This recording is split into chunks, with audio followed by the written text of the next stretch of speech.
Simon dit c'est normal, nous c'est connu quoi. Mais quelqu'un est entré chez toi, il t'a dit pousse, va plus loin. Quand il jette, ce qu'il a vu là, lui-même se retourne, il dit éloigne-toi de moi, je suis un pécheur. Donc lui-même, il lui ramène, il dit pourquoi? Non, il y a des gens quand on dit un miracle, ils ne croient pas. Il dit non, pourquoi un miracle viendra chez moi? Nous c'est connu quoi. C'est connu, les miracles viennent chez le voisin, mais quand c'est ça, il me voit, ça part.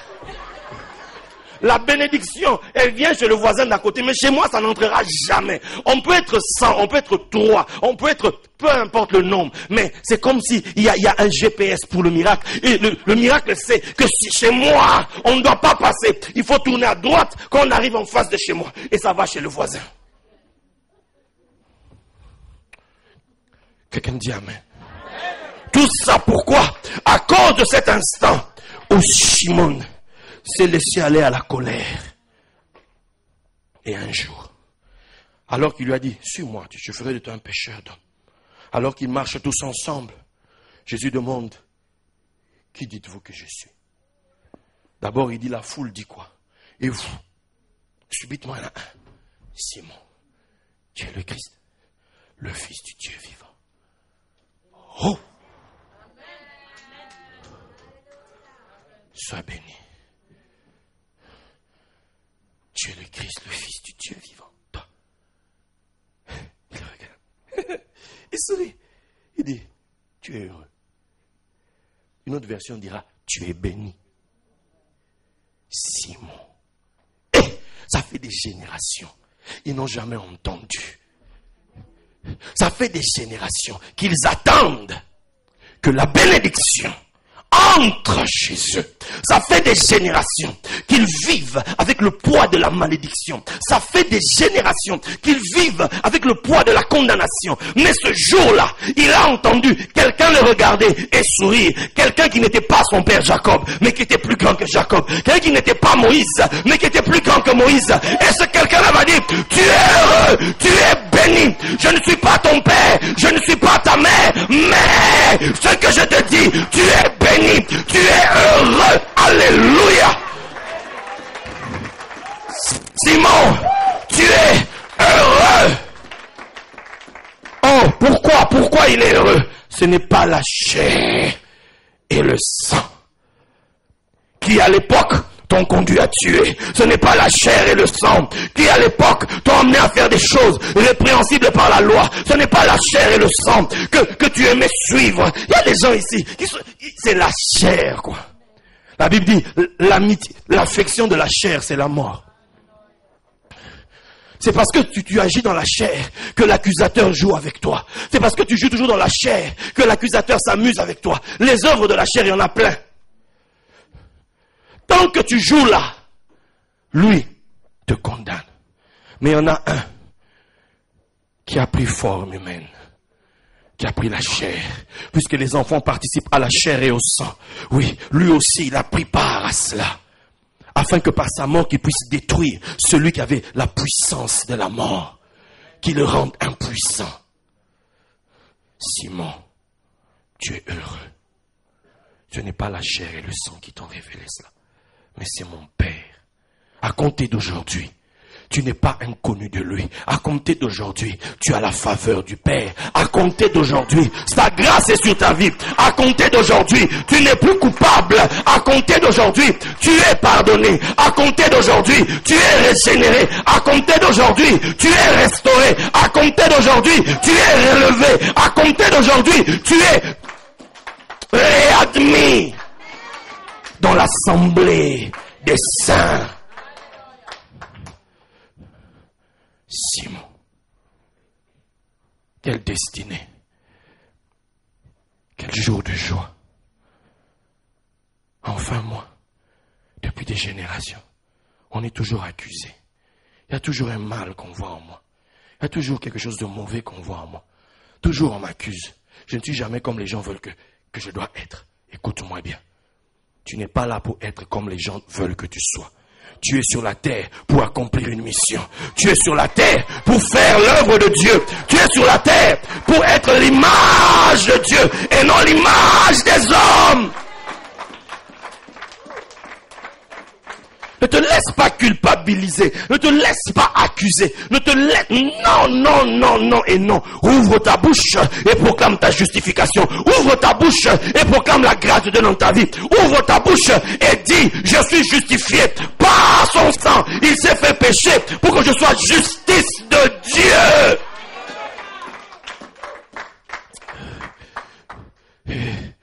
Et là où je vais aller vers la fin, un jour, dans l'Ancien Testament, quand c'est l'heure de prendre la terre promise, d'entrer dans l'héritage, on dit le premier qui va monter, c'est Judas. C'est Judas. C'est sur lui que repose l'autorité. C'est le lion. Il veut maintenant établir le règne. Il veut prendre possession de son héritage. Vous savez ce qu'il va dire? Il va dire, qui viendra avec moi? Qui montera avec moi? Lévi n'est pas venu, Ruben n'est pas venu, Zabulon n'est pas venu, Nephtali n'est pas venu, aucune des autres tribus, Issachar, tous les autres, aucun n'est venu. Un a dit, je monte avec toi, Siméon.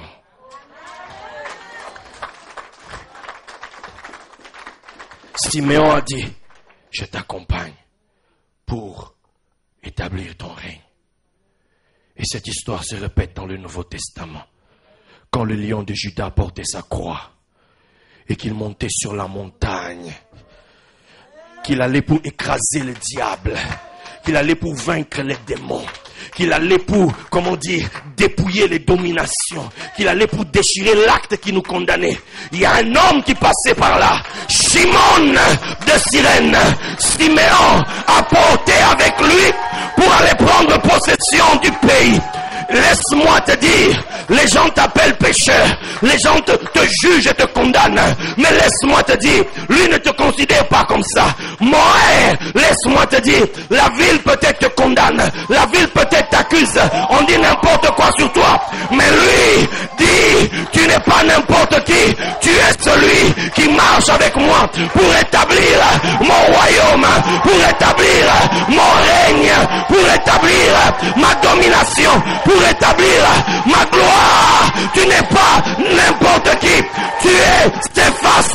Tu es Pierre. Tu es Pierre. Tu es le rocher. Tu es le rocher. Tu es le rocher. Tu es le rocher.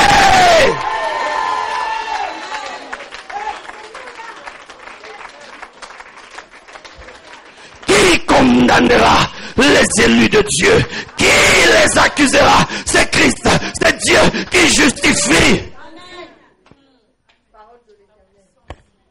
Qui t'accuse? Oh non, tu avais fait telle chose. Et alors?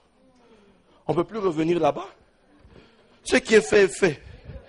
Ça, je remets ça à mon avocat. Jésus-Christ le juste. C'est son boulot. S'il est avocat, c'est pour avoir des dossiers. Alors s'il y a un dossier, c'est lui qui s'en occupe. Mais moi, je suis le rocher. Mais moi, je dois dominer. Mais moi, je dois régner.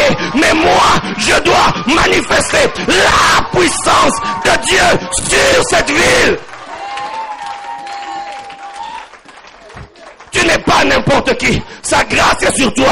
Et aujourd'hui, l'Éternel ordonne que tu sois puissant. L'Éternel ordonne, ton Dieu ordonne que tu sois puissant. Il te donne les clés du royaume des cieux. Il te donne les secrets du royaume des cieux. Ce que tu liras sur la terre sera lié dans le ciel. Ce que tu délieras ici sera délié là-bas. Lève-toi et domine au milieu de tes ennemis.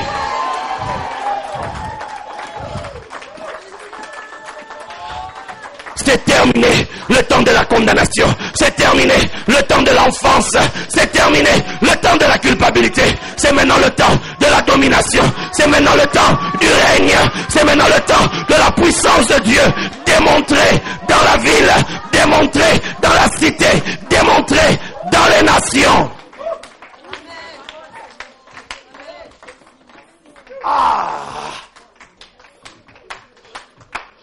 La Bible me dit, je vis un ange puissant descendre du ciel avec une chaîne et il y a le serpent ancien, le diable appelé Satan, l'accusateur. On l'a lié et on l'a enchaîné. J'étais dans une prison. Juste après, la Bible dit, et je vis des trônes. Et je vis des trônes. Tu ne peux pas régner si tu es culpabilisable à souhait. Tu ne peux pas régner si, quand on t'accuse, ton cœur tremble. Tu ne peux pas régner. D'abord, on lit l'accusateur. D'abord, on ferme sa bouche. D'abord, on le met de côté. Arrête de te culpabiliser pour rien. Tes péchés sont pardonnés à cause de son nom. Toi, marche vers le trône et règne sur la terre. Tu as été choisi pour manifester la puissance de Dieu sur la terre. Tu as été choisi pour être rocher, roi. Celui qui vaincra, je le ferai asseoir avec moi sur le trône, comme moi-même je me suis assis. Oui.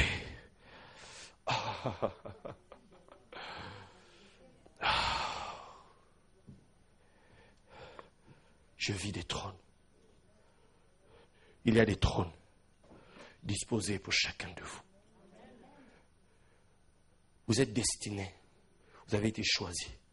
Vous avez été prédestinés. Parce que vous avez été prédestinés, Dieu vous a appelé. Vous n'êtes pas ici par hasard. Parce que vous avez été appelé, vous avez été justifié. Et parce que vous avez été justifié, il vous a aussi glorifié. Pour devenir des hommes qui portent sa gloire.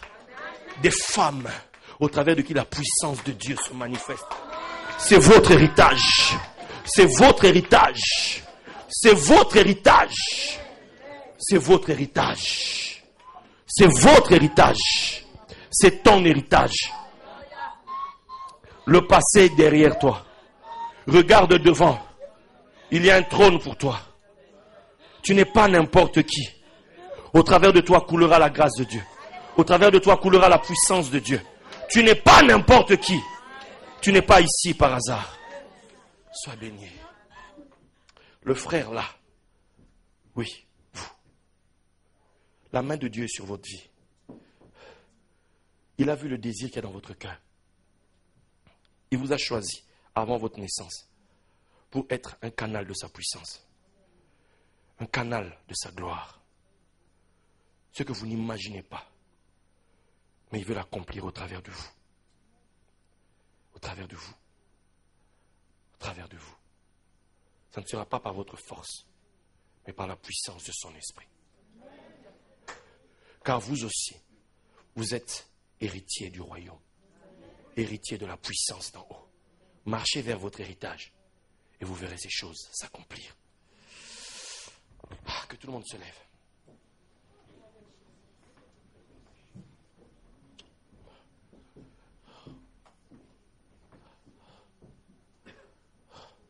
Lève tes mains.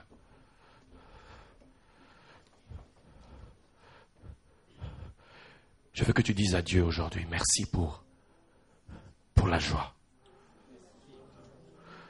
Merci pour ce jour de bénédiction. Merci pour la justice. Ta justice. Merci parce que aucune malédiction n'a d'effet sur ma vie. Au nom de Jésus-Christ. Merci parce que tu m'as béni. Merci parce que tu m'as ouvert un nouveau sentier. Il y a un trône pour moi. Je suis héritier du royaume. Héritier de la puissance de Dieu. En Christ Jésus. Amen. Que le Seigneur vous bénisse.